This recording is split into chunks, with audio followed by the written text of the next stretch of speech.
All right, so we've got this bank that's lent us the money.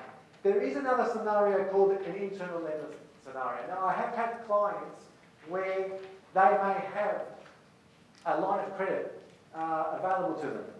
So they've got the residential home and they've pretty much paid off a fair whack of it, and they've got a line of credit approved up to $500,000-$600,000. They've only got $50,000 they've used, and they want to actually utilise that loan instead of going through the whole rigmarole of applying for a loan and whatnot. Yes, it can be done. So all that happens is, if in Nada and Tony's case, so here's Nada and Tony. They've got their line of credit, say with Westpac. They go and draw on their line of credit, and then they go and lend that money to the superannuation fund. Okay, that can be done. The law allows the super fund to borrow from the members. Okay, there's no problem with that at all. Okay, we will do the loan agreements between, because remember there's a line of credit arrangement between the bank and Nada and Tony, and we will do a loan agreement between Nada and Tony and the superannuation fund. So it's all done. It's all done pretty much legitimately. A loan agreement's put in place. What loan repayments have to be made, what interest rates are going to be charged, and so on and so on and so on. So the super fund will then pay the loan repayments to Nada and Tony, and Nada and Tony then will pay the actual loan repayments to their bank. Okay, so that's the difference. But that's the difference between external lender and internal lender. What's the main difference? And what's the main underlying difference? Really, it's cost. To go and actually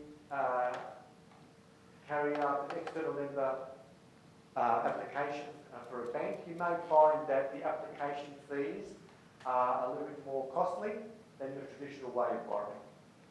Okay, so if you have that choice, there's no problems going that way.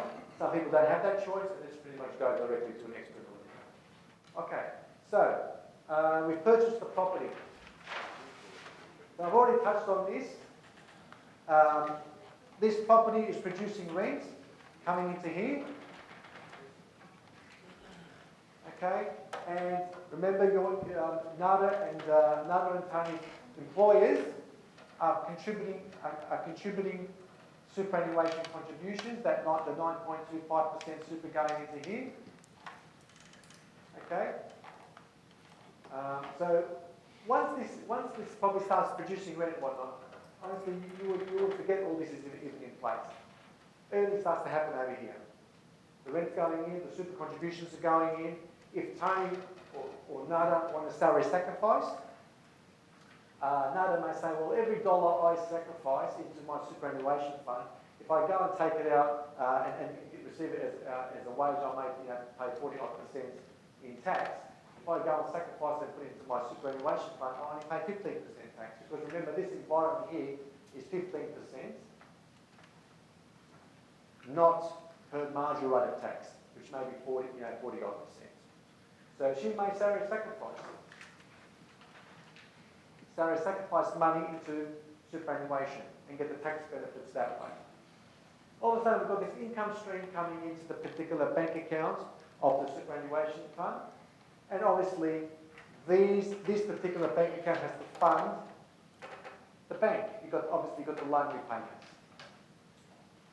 And you've also got the outgoings. The outgoings, council rates, water rates, professionals, management fees, and so on and so on. Okay? Professionals do charge. Thank you. Please don't. Very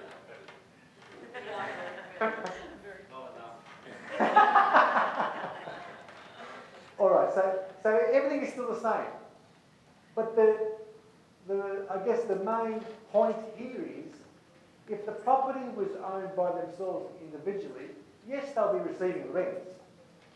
Okay, but this super that normally would be going into rest and Australian super, or any salary sacrifice that normally would be going into rest and Australian super, is now going into the super fund, and it's helping them to accelerate repaying back this loan. Okay, so you can see this extra cash flow that you've got control over now is helping you pay back this loan sooner rather than later.